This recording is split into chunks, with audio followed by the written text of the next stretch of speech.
Good afternoon and welcome to a very special interview show of the Prode. Around the world today, democracy feels like it is moving in two directions at once. On one hand, more people than ever have a voice and access to information. On the other, the same access is making societies more divided. The technologies that were meant to empower us are also fueling misinformation, deepening polarization, and weakening trust in institutions. We are more connected than ever, yet often further apart in how we think and engage. That raises an important question. How do we make sure technology strengthens democracy instead of slowly chipping away at it? It is a true privilege for us today to be joined by Mr. Sam Pitroda, one of the leading architects of India's telecommunications revolution, former advisor to Prime Minister Rajiv Gandhi and Prime Minister Manmohan Singh, and founder of India's Telecom Commission. His pioneering leadership across six national technology missions laid the foundation of modern India's digital transformation and redefined how innovation, access, and governance can intersect for public good. Mr. Pitroda is also the author of the recent and widely discussed book, The Idea of Democracy, which examines how the rise of technology has both empowered citizens and challenged the way institutions that uphold democratic order. Thank you so much, sir, for your time and a very warm welcome to the show. Thank you. Thank you very much. So, in your book, The Idea of Democracy, you argue that while political participation has expanded, the spirit of liberal democracy is in decline. How do you interpret this paradox? Is this the crisis rooted in technology's influence on communication and truth, or does it reflect like a deeper philosophical fatigue within democratic societies themselves? I think there are many different things are at play. It is not just one particular reason for the attack on democracy. On one hand, world over, rich and powerful have come together. Wealth is concentrated. And as a result, they want power also to be concentrated. So, power and profit can play together and not worry about planet and people. If you look at the developments in the last few decades, inequality has substantially increased. There are a lot many more billionaires and super billionaires than we could have ever imagined 20 years ago. At the same time, the issues related to poverty, hunger, environmental blunders remain unsolved, don't get the kind of attention it deserves. You look at all the wars going on today in the world. A lot of this has to do with income inequality, injustice, and also there is a mindset which is more tribal in many ways in information age. They still want to control. Everyone wants more power, more wealth in their corner and are not willing to share. So democracy is basically all about for the people, by the people, of the people. Technology has created a lot of noise by allowing people to have the power to communicate. Earlier, information was locked up in the hands of limited few. Now, information is almost a commodity. But to derive knowledge out of information is a little complicated. So people use information to promote hate. And if you look at social media, their business model is such that if you promote hate, you get more people to engage. And if more people engage, their advertising revenues go up. They also encourage multiple registration. As a result, there is huge amount of unauthenticated behavior where people hide behind fake name and keep bombarding. So I think social media is also playing an important role in erosion of democracy. The bottom line to me is if you take away independence, autonomy, and flexibility from the institutions, you basically hurt your democracy.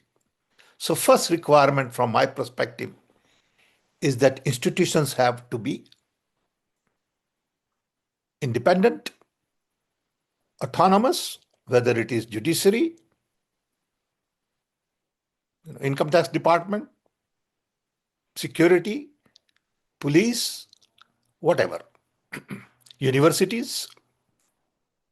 When you begin to control universities, you begin to get authoritarian attitude. You decide what is right, what is wrong, as opposed to professionals deciding.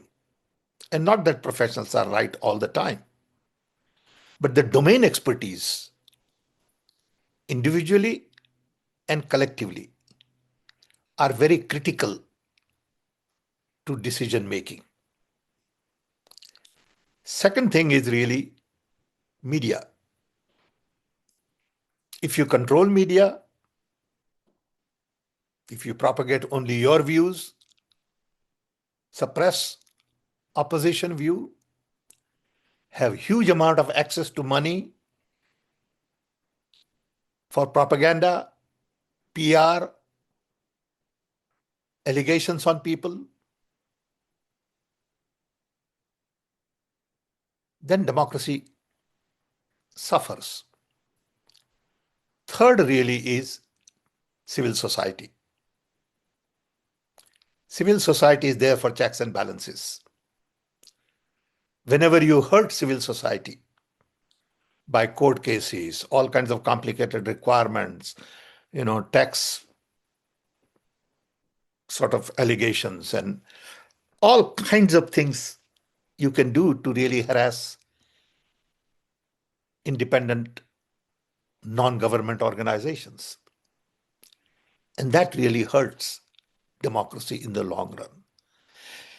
Ultimately, it's all about mindset. Are you really logical, rational, fair, respectful, dignified?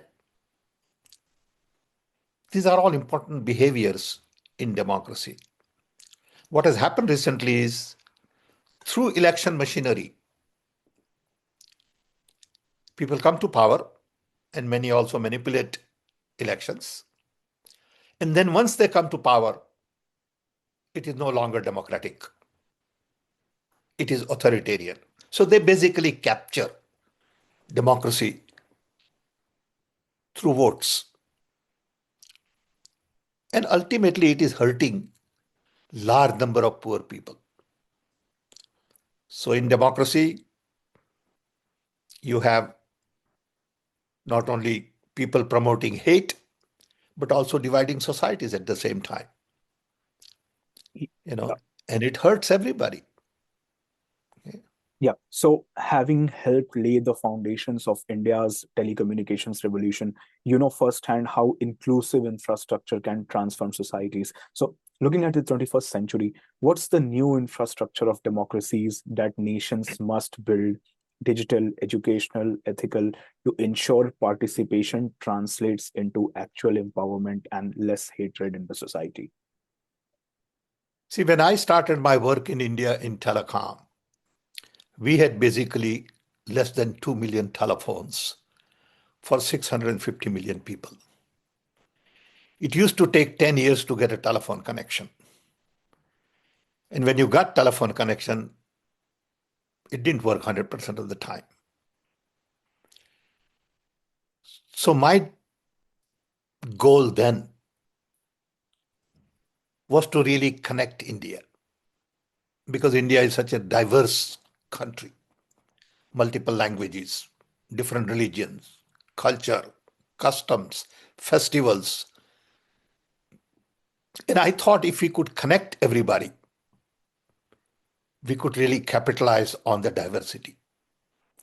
But for that, you needed political will. And Indira Gandhi and ultimately Rajiv Gandhi provided political will for this dream. Without political will, it would not have been possible to do what we did in telecom, IT, software. From 2 million phones to today, we have 1.5 billion phones. We are a nation of connected billion. We also generate $250 billion worth of software service export. And this has created huge wealth in a lot of families because of young people going to software industry. We are recognized as a software IT player world over, well respected. And this has also given us huge amount of foreign exchange reserve, which we didn't have. So IT has helped us. But unfortunately, it has also hurt us in our democracy. Take, for example, judiciary. Today in India, we have 50 million court cases pending. It takes 10 to 15 years to get justice. If we go on with the pace which we have today to clear up all the court cases, it'll take us, I'm told, something like more than 150 years to clear our backlog. Can we use IT to really clear backlog? Now, these are the kind of things we were expecting IT to do for us. But it hasn't happened. In the process, internet, social media, and many other new software tools and technology has changed everything.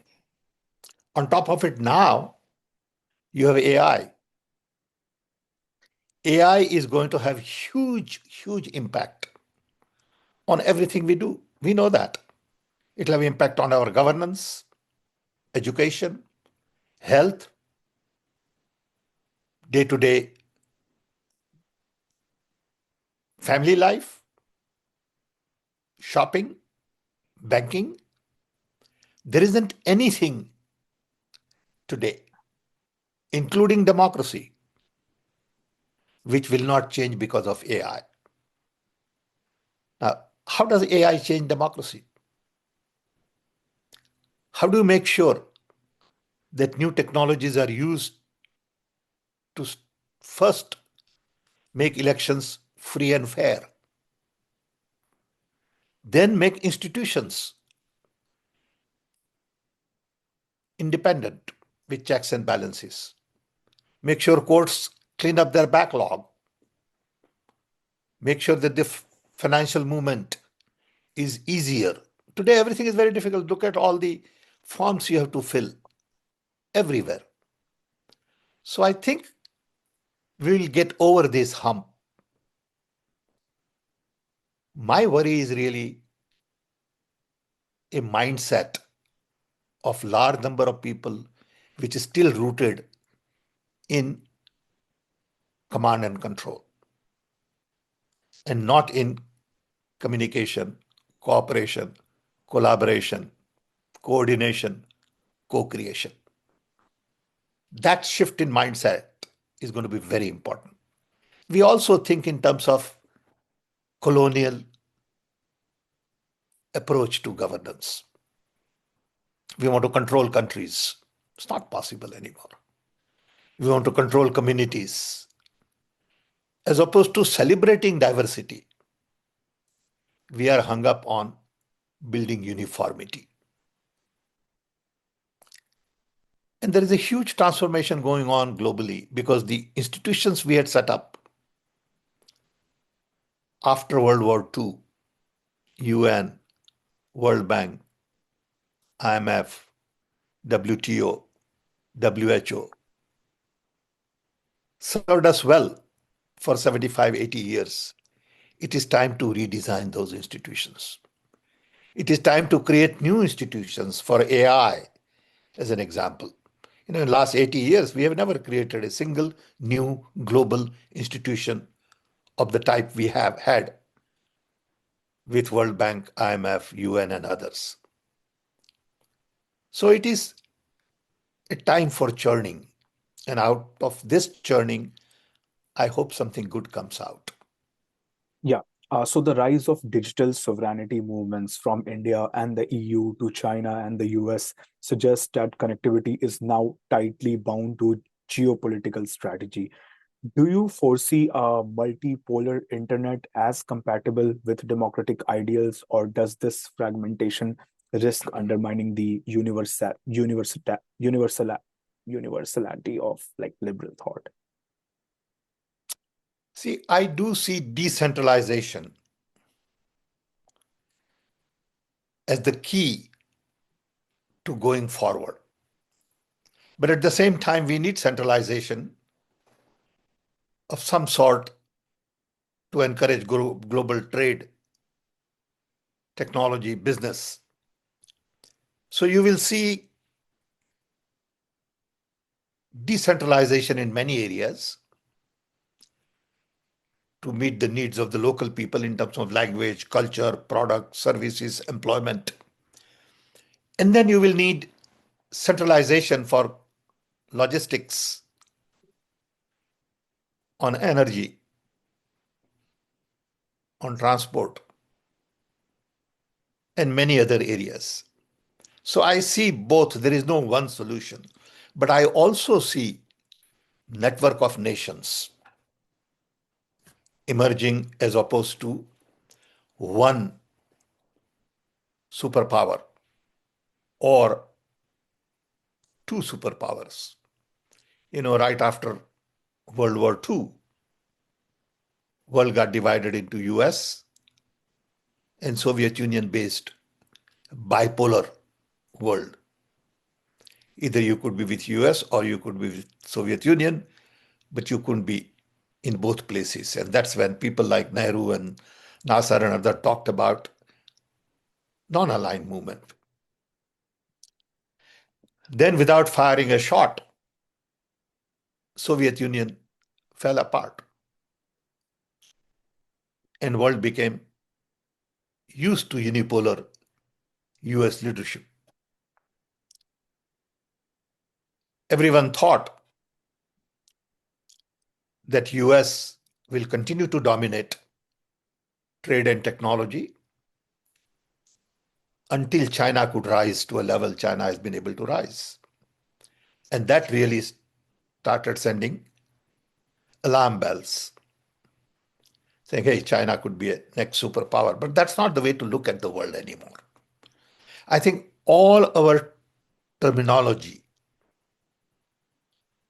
is basically obsolete. We need new terminology. We can't look at world in terms of left and right. We can't look at world in terms of capitalist and non-capitalist, socialist, liberal. These things don't mean much anymore. We need to look at world in terms of humanist. What is good for people and what is good for planet has to be at the core of our human values. And we can't worry about what is good for a community. Of course, it is important. But above all the religion, all the race comes humanity. We got to understand that humanity or people are the key and everything flows to them or from them. Okay. Yeah. Finally, reflecting on your decades of work bridging development and democracy, How would you design a 21st century technology mission for democratic renewal? And what practical steps could technologists, educators, and policymakers in rebuilding public purpose around technology can take? I would really emphasize first some human operating system on which technology can be built. To me, it includes the truth, trust, love, diversity need to be at the core of what we do going forward.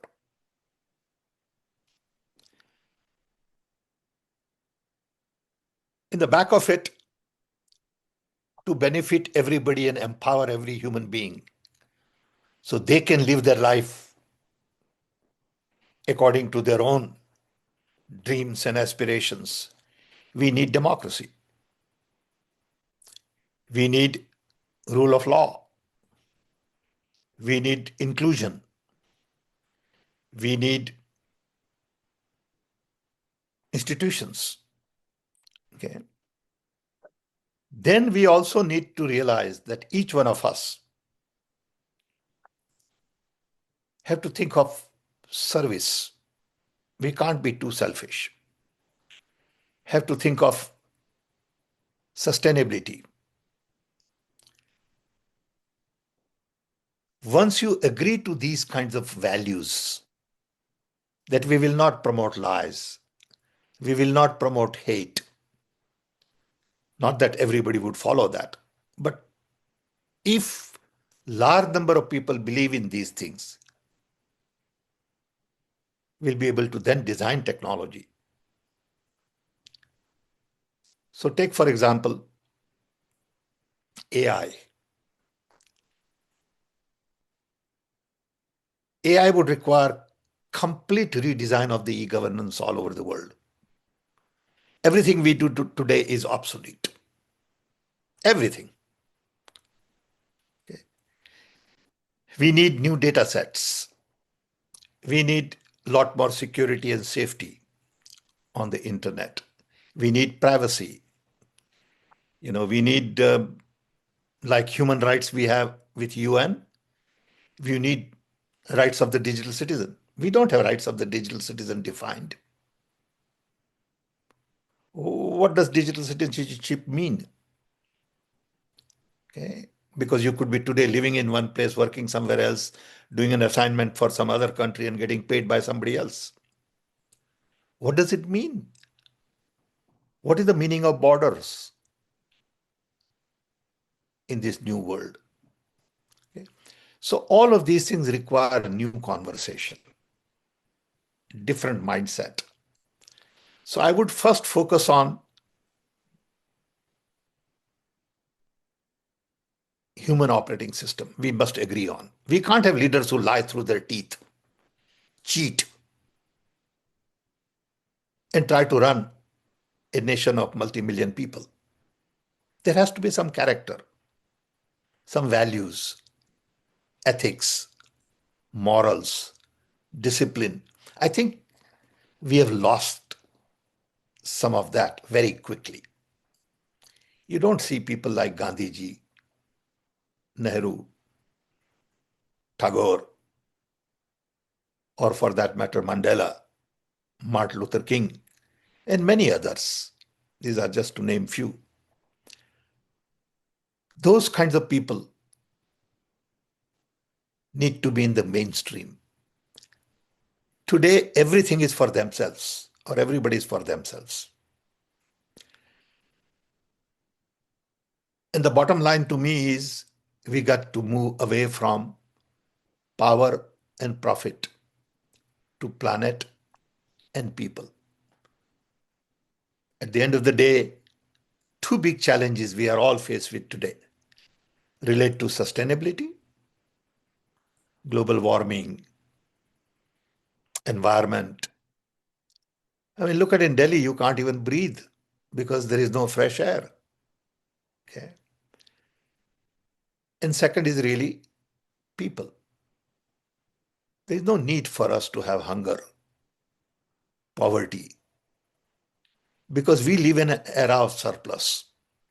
That old mindset of command and control comes from the era of control.